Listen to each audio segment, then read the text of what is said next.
प्रधानमंत्री नरेंद्र मोदी को मिली जान से मारने की धमकी।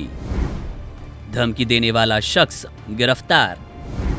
पीएम को धमकी देने पर कितनी होती है सजा।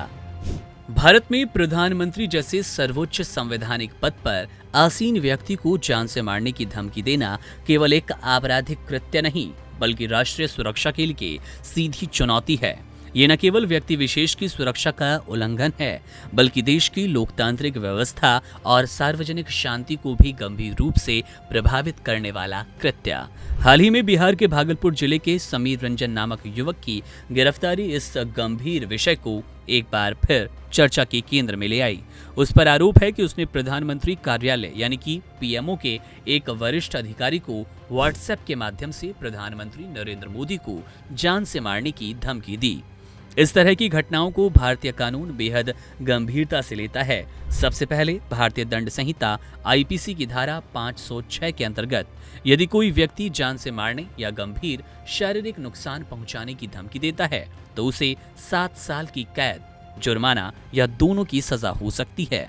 ये सजा तब और भी कठोर हो जाती है जब धमकी देश के प्रधानमंत्री को दी गई हो, क्योंकि तब ये मामला केवल एक व्यक्ति की सुरक्षा का नहीं, बल्कि देश की अखंडता और शांति का प्रश्न बन जाता है। यदि धमकी का उद्देश्य केवल एक व्यक्ति तक सीमित न होकर समाज में भय और अशांति फैलाना हो, तो भारतीय दंड संहिता की धारा 505 का पहला भाग और बी 505 का दूसरा भाग भी लागू होता है।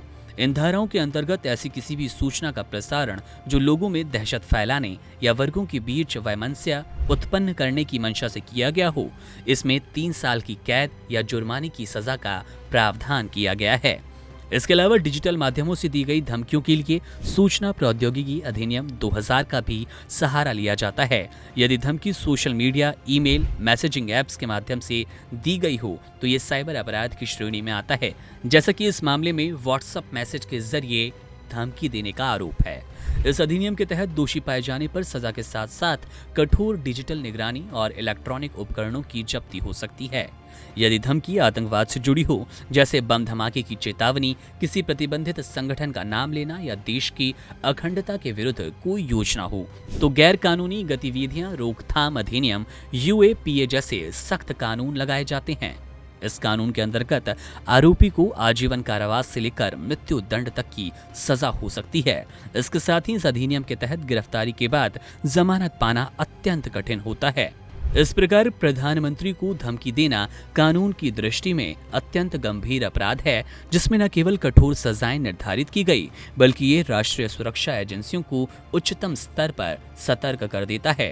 यह स्पष्ट संदेश देता है कि भारत की संवैधानिक संस्थाओं और लोकतांत्रिक प्रणाली के विरुद्ध किसी भी प्रकार की धमकी को कानून बिल्कुल बर्दाश्त नहीं करेगा। Subscribe to One India and never miss an update.